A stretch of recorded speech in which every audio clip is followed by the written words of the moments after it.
কথায় আছে না, উঠলো বাইক তো কটক যাই। তবে অবশ্য আমরা কটক বা উড়িষ্যায় যাচ্ছি না, যাবো একটু উত্তরবঙ্গে।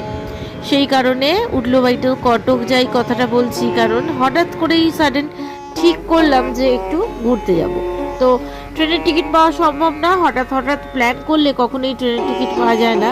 সেই কারণে নিজেদের গাড়ি ভরসা চড়ে বসলাম আমি, আমার মেয়ে, হাজব্যান্ড আর আমাদের যে ড্রাইভার আছে আমাদের ভাই, সেই সুরজ ভাই, সবাইকে নিয়ে চারজনে আমরা দুর্গা দুর্গা বলে বেরিয়ে পড়লাম উত্তরবঙ্গের উদ্দেশ্যে।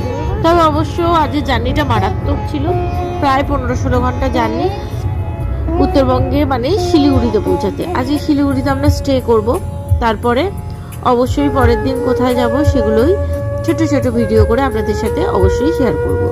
তো যাই হোক, আজকে আমাদের জার্নিটা খুব ভালো হয়েছে। আর সব থেকে বড় কথা হচ্ছে ব্রেকফাস্ট লাঞ্চ সব ওখানেই করেছি। বিকেলবেলা চা সিঙ্গারা খাওয়া, বেশ আনন্দ করতে করতেই, কিন্তু খুব উপভোগ করতে করতেই গেছি।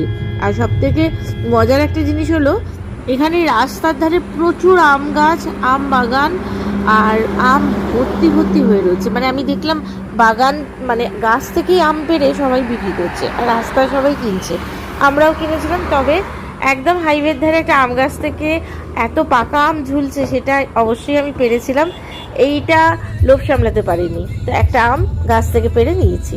তো যাই হোক, সারাদিন চলতে চলতে সন্ধে হয়ে এলো। এরপরে আমরা মোটামুটি এবারে শিলিগুড়িতে পৌঁছেই গেলাম। আর যেহেতু অনেকটা রাত হয়ে গেছিলো, প্রায় 10:30 পৌনে 11টা, সেই কারণে খাবারটা আগে থেকেই বলা হয়েছিল, সেই খাবারটা রেডি করেছিল। তাহলে অবশেষে হোটেলে এলাম। প্রচণ্ড ক্লান্ত লাগছে, তাই আজকে আর বেশি ভিডিও কিছু করব না। এই ক্লিপগুলো নেওয়া ছিল, সেই জন্যই চট করে ভয়েস ওভার দিয়ে ভিডিওটা আপনাদের সাথে শেয়ার করছি। কারণ বলেছিলাম প্রতিদিন ছোট ছোট করে হলেও একটা করে ভিডিও অবশ্যই আপনাদের সাথে শেয়ার করব। তাহলে আজকের মতন বিদায় নিই, আবার একটা নতুন ভিডিওর সাথে আমি ঠিক কালকে চলে আসব। সকলে ভালো থাকবেন, সুস্থ থাকবেন আর আমার চ্যানেলের পাশে থাকবেন।